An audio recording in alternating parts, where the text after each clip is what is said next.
ویسے اس کو پڑھنا تو عربی سے چاہیے، لیکن ابھی کیونکہ آپ سلسلے کو پڑھ رہے تھے، آپ کو اردو سے پڑھا رہا ہوں، تو ویسے میرا عربی سے پڑھانے کا طریقہ اردو سے بھی پڑھانا نہیں آتا۔ اس کے بعد اگلی فصل ہے آداب الاسترجاع، استرجاع کے آداب۔ استرجاع کے لیے لوگوں کے سامنے شرمگاہ کو ننگا کرنا جائز نہیں ہے۔ اگر کسی جگہ پر بھی کہیں بچے نے قضائے حاجت کرنی ہے یا استرجاع کرنا ہے تو ایسی جگہ چلا جائے جہاں کوئی دیکھ نہ رہا ہو۔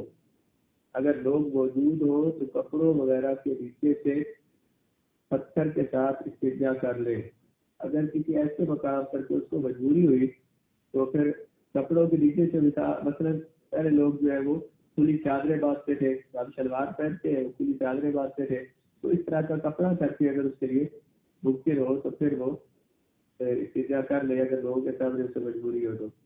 اگر نجاست مخرج سے تجاوز کر جائے، مخرج نکلنے کی جگہ جہاں سے نجاست نکلی اگر اس کے تجاوز کر جائے، اس سے زیادہ ہو جائے، ادھر ادھر پھیل جائے اور درہم کی مقدار سے بھی بڑھ جائے، تو اگر اسے صاف کرنے کے لیے پانی وغیرہ موجود ہے تو ایسی نجاست کو دور کیے بغیر نماز پڑھنا صحیح نہیں ہے۔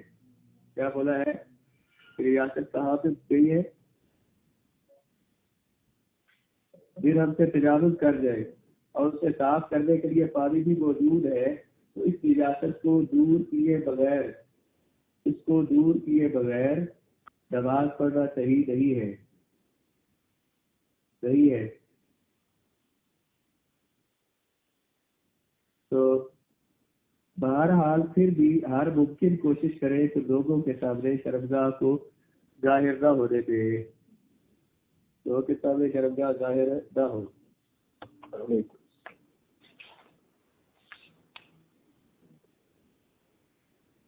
یہ پورا کر کے کریں گے بیٹھے جی۔ اس کے بعد سب سے پہلا ادب کیا کہا بلا؟ استرجاع کے آداب میں سب سے پہلی چیز کیا ہوئی کہ لوگوں کے سامنے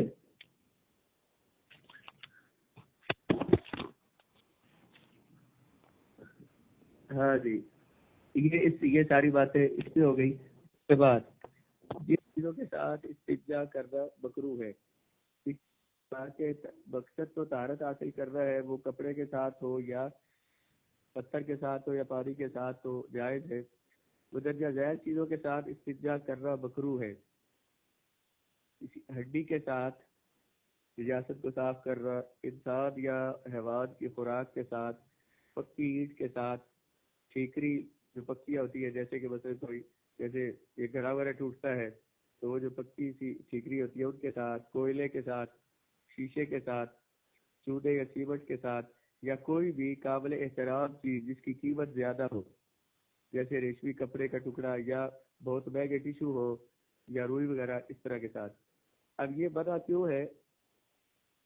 ہڈیوں سے رسول اللہ علیہ السلام نے منع فرمایا کہ ہڈی کے ساتھ استنجا نہ کرے۔ اس طرح انسانوں اور جانوروں کی خوراک ظاہر ہے یہ اللہ تعالیٰ کی طرف کی نعمت ہے، رزق ہے، اس کی توہین ہوتی ہے۔ ہڈیوں کے ساتھ حضور نے منع فرمایا، اس لیے رسول اللہ علیہ السلام نے فرمایا کہ جنوں نے حضور کی بارگاہ میں عرض کیا کہ حضور ہمیں بھی کچھ عطا فرمائے، تو سرکار نے فرمایا کہ یہ جو انسان جو ہڈیاں کھا کے پھینک دیتے ہیں نا، اس سے پھر گوشت چڑھ جاتا ہے اور وہ گوشت جو ہے وہ جن کھاتے ہیں، تو اس طرح کی ہڈی کو نجاست کے لیے اگر استعمال کریں گے تو ہو سکتا ہے کوئی جن اس کے ساتھ کھا رہا اور بندوں کو تکلیف دے، اس وجہ سے یہ منع ہے۔ اور پھر اس سے جسم کو زخمی بھی ہو سکتا ہے، ظاہر ہڈی سخت ہوتی ہے، جسم میں کئی لگ سکتی ہے، جسم زخمی بھی ہو سکتا ہے، اس لیے منع ہے۔ انسانوں یا حیوان کی خوراک جو ہے، جو بھی جانوروں کی خوراک ہے، انسانوں کی جو اللہ تعالیٰ کی نعمت ہے، رزق ہے، اس کی توہین کرنا یہ اس کی بے ادبی ہے، کیونکہ جناب عائشہ رضی اللہ تعالیٰ فرماتی ہے سرکار نے فرمایا کہ روٹی کی تعظیم کیا کرو، یہ جب کسی کے پاس سے چلی جاتی ہے تو بہت مشکل سے آتی ہے واپس، اس لیے رزق ہو جانوروں کے لیے ہو انسانوں کے لیے اس کی تعظیم ضروری ہے۔ اور پختہ اینٹ جو ہے، پکی اینٹ یا ٹھیکری وغیرہ، اس سے بھی جسم کے زخمی ہونے کا خدشہ ہے۔ کوئلہ جو ہے، کوئلہ صاف کرنے کی بجائے مزید گندا کرے گا، کالا کر دے گا جسم کو۔ شیشہ جو ہے، اس سے بھی جسم زخمی ہو سکتا ہے۔ جی جی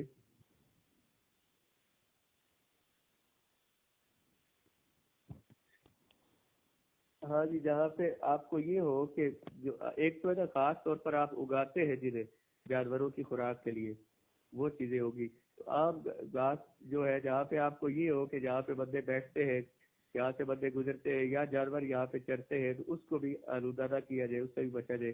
کیونکہ یہ جو سبزہ جو ہے یہ بھی اللہ تعالیٰ کی نعمت ہے اور اس کو اچھی چیز شمار کیا گیا ہے، اس وجہ سے اس سے بچنا چاہیے. اگر مجبوری ہو تو کوئی ایسی تو پھر ظاہر ہے، پھر اور کوئی چیز نہ ہو تو پھر ہو سکتا ہے.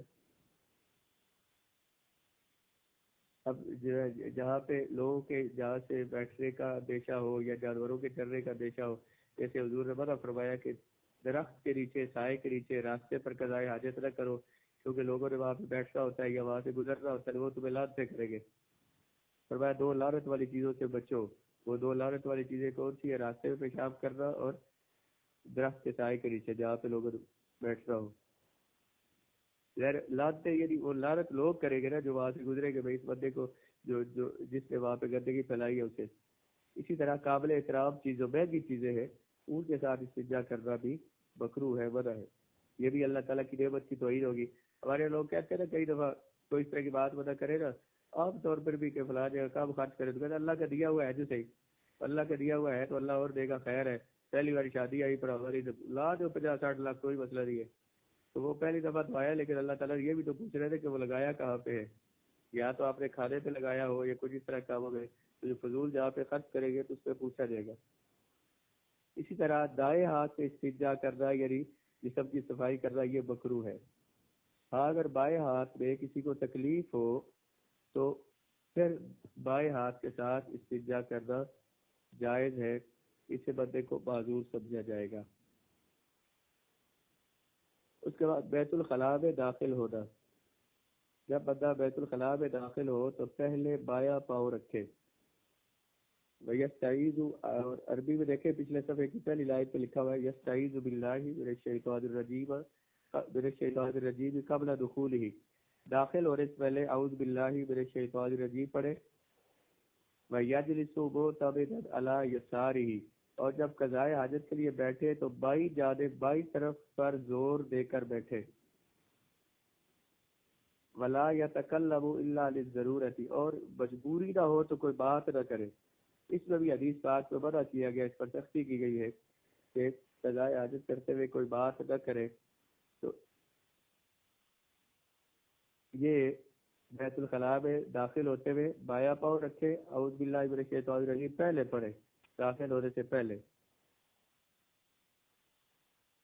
اور قضائے حاجت کے مکروہات، کون کون سے کام ایسے ہیں جو قضائے حاجت کے وقت کرنا مکروہ ہے؟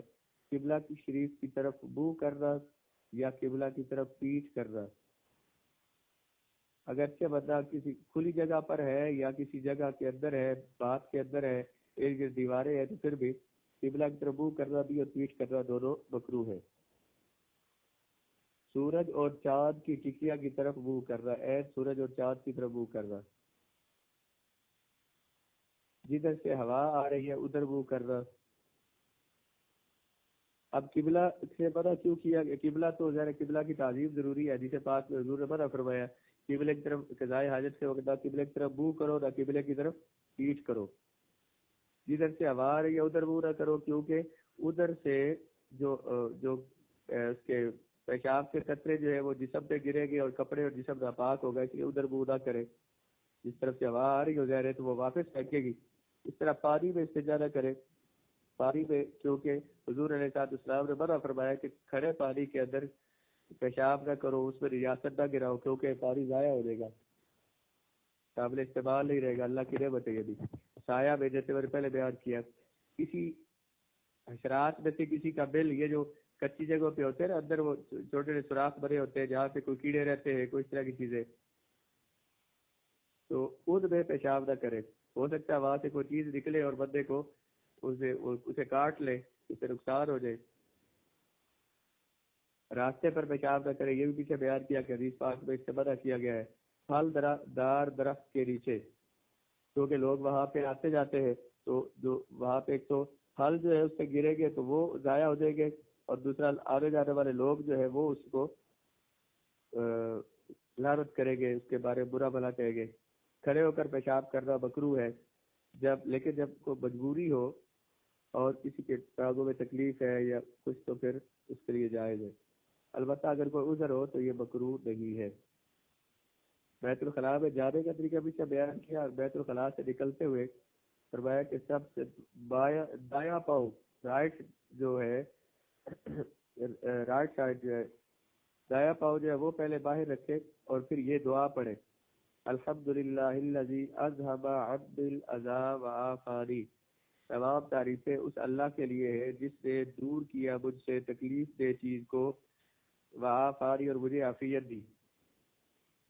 اس میں یہ جو دعا ہے نا، اس پہ اگر غور کریں تو جب بندے کو کسی کو اگر قبض ہو جائے یا شدید اس کو جو ہو پیٹ میں درد ہو جائے اس طرح، تو جب تک یہ نجاست جسم سے نہ نکلے تو بندے کو سکون نہیں ملتا۔ اس طرح کسی وقت ایسے ہوتا ہے کہ معدے میں ری ہوا زیادہ ہو جائے اور بندے کا اس وقت بندے کو تکلیف ہوتی ہے۔ اس لیے رسول اللہ علیہ السلام نے فرمایا، جو دعا دی ہے وہ یہ ہے کہ یہ تکلیف دینے والی چیز ہے، جب بندے کے جسم سے نکلے تو اللہ تعالیٰ کا شکر ادا کرے کہ اللہ تعالیٰ نے مجھ سے تکلیف دہ چیز کو دور کیا اور مجھے عافیت دی۔ انسان جو خوراک لیتا ہے تو اس کا کچھ حصہ جو ہے وہ اس کے جسم کو تقویت دیتا ہے، اس سے خون بنتا ہے، کچھ جو ہے وہ جو ضائع ہو جاتا ہے اور وہ آنتوں سے ذریعے باہر نکل جاتا ہے۔ تو یہ اگر جسم میں موجود رہے تو یہ زہر ہے، انسان کو باہر دے، اس کے وہ زندہ نہ رہ سکے، وہ سانس لینا اس کے لیے مشکل ہو جائے، اس کا جسم پھولنا شروع ہو جائے، بہت سی بیماریاں اسے لگ جائے۔ اس وجہ سے حضور نے فرمایا کہ اس پر اللہ تعالیٰ کا شکر ادا کرو جس نے مجھ سے تکلیف دہ چیز کو دور کیا ہے۔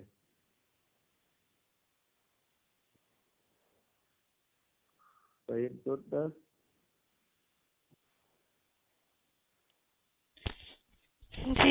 جی جی بولے۔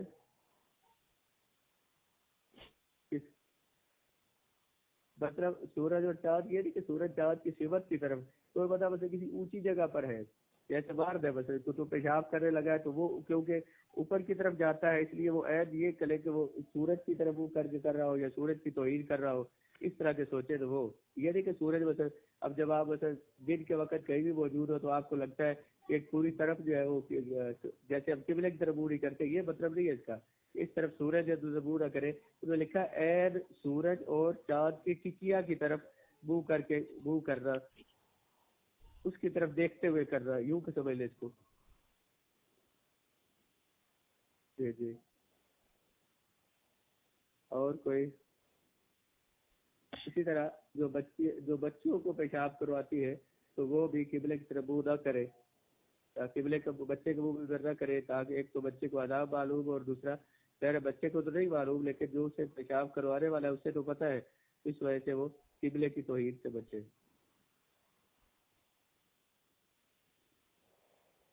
لیکن اس میں وہ پہلے بھی ایک دن یہ مسئلہ آیا تھا کہ حدیث میں صرف قبلے کی طرف منہ کرنے اور پیٹھ سے منع کیا گیا ہے، قبلے کی طرف منہ بھی نہ کرے اور پیٹھ بھی نہ کرے۔ تو ہمیں گھروں میں بات بناتے ہوئے ایک چیز کا خیال کرنا چاہیے۔ باب یہ بھی کہتے ہیں جی کہ یہ بس شمال سے ادھر منہ نہ کرے، ادھر پدری کتب ہے، کوئی کہتا ہے ادھر بغداد شریف ہے، کوئی کہتا ہے مدینہ